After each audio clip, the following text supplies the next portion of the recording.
Les 74 bateaux inscrits sur la Transat Café L'Or Le Havre Fort-de-France sont depuis jeudi 16 octobre tous amarrés dans les bassins du port normand, le bassin Paul Vatine pour les monocoques et les Ocean 50, le bassin de l'Eure pour les 4 maxi trimarans ultimes.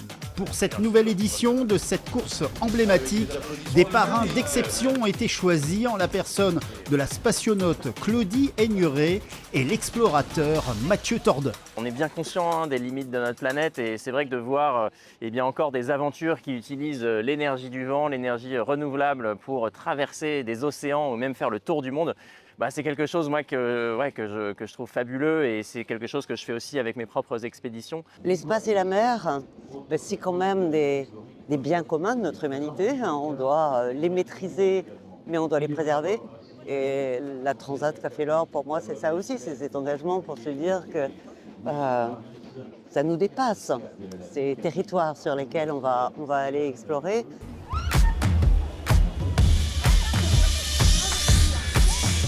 Avant de prendre le départ, pendant 10 jours au cœur du village, de nombreuses animations sont proposées en lien avec l'environnement et le milieu marin. Tests de winch, rameurs et aussi baptême de 20 minutes sur des optimistes. De nombreux baptêmes de bateaux ont eu lieu aussi sur le ponton d'honneur. Ici, c'est le bateau IMOCA, sponsorisé par DFDS, avec un équipage irlando-américain qui s'apprête à être baptisé d'une manière assez originale. 2, 1, c'est parti. On baptise le bateau avec le sel, comme ça il est prêt pour la mer. Et on espère qu'il va aller vite dans cette bataille, nous protéger comme un vrai bateau de viking. Et comme ça, on va boire le champagne. Voilà. C'est ouf. Moi, je te jure, quand je dis que monter, ça me fait peur, je rigole pas. D'autres bateaux s'illustrent et se font connaître d'une autre manière, tout aussi originale. L'équipage de l'IMOCA Fortinet Best Western hisse en haut du mât le français Jérémy Nicolin, spécialiste du cliff jumping, pour un saut à 27 mètres de hauteur, l'équivalent d'un immeuble de 8 étages. Pour cette édition 2025, le plateau sportif rassemble 148 skippers de 14 nationalités différentes, dont 18 femmes, franchissant pour la première fois le seuil symbolique des 10% avec 5 équipages 100% féminins. Le duo très médiatique Violette d'Orange et Sam Davis accapare l'attention du public. Après un Vendée Globe réussi, les deux navigatrices prennent ensemble le départ avec beaucoup de cœur. C'est un projet qui est magnifique, que j'admire depuis que je suis toute petite. Je suivais toujours le bateau rouge avec tous les cœurs et Samantha, c'est un peu l'une des femmes qui m'a vraiment donné le goût du large et l'envie de moi aussi partir. Et donc c'est juste une chance incroyable d'être sur ce projet. Je cherche aussi chaque fois pour le projet Initiative Cœur, c'est important d'avoir quelqu'un qui a aussi le même esprit de naviguer pour la compétition, mais aussi pour le partage et aussi pour quelque chose qui a du sens. Donc le projet, nous, il faut vraiment être à fond pour la cause, pour médecine en chirurgie cardiaque et Violette a tout ça. Donc c'était parfait.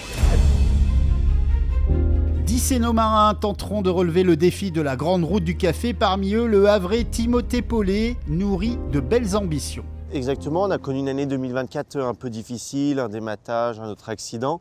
Et là, ce nouveau bateau, c'est vraiment une marque de résilience. On est super contents, on l'a vu construire. Moi, c'était la première fois que je construisais un bateau, donc on apprenait.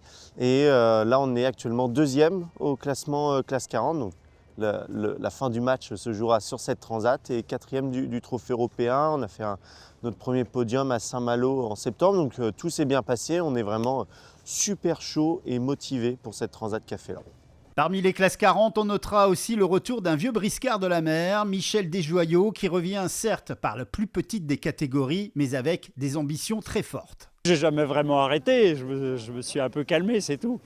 Et puis là, effectivement, je reviens sur ma 9e participation. J'en ai fait 4 en multicoque sur la classe Orma et 4 en IMOCA, en monocoque. Et me voilà revenu sur un petit bateau.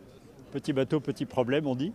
Mais belle sensation, parce que c'est des petits bateaux, mais c'est assez amusant. Et puis surtout, il y a un plateau conséquent.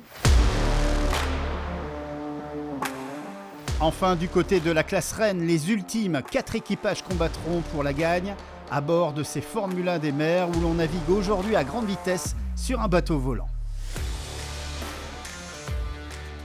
On a beaucoup travaillé tous les deux, donc maintenant on sait, en s'étant confronté aux autres, qu'on sait aller vite, on sait aller très vite, on sait parfois aller plus vite que les autres. Il faut qu'on arrive à mettre ça bout à bout sur une Café L'Or qui est longue et qui est effectivement très diversifiée dans sa météo. Mais on a les prétentions de pouvoir jouer devant avec les meilleurs. Si le village a été fermé ce jeudi pour cause de tempête, il rouvrira ses portes dès 10h ce vendredi et ce jusqu'à dimanche, jour du départ. Dès 10h, les 74 bateaux quitteront les quais du Havre toutes les 2 minutes pour rejoindre la ligne de départ. Les ultimes ouvriront le bal dès 14h pour un parcours de 6200 miles, suivi à 14h15 des Ocean 50 qui eux emprunteront un parcours de 4600 miles. Les IMOCA, eux, partiront à 14h30 avec un parcours de 4350 miles. Et enfin, les classes 40 partiront à 14h45 pour un parcours de 3750 miles. Tous feront cap sur Fort-de-France, en Martinique.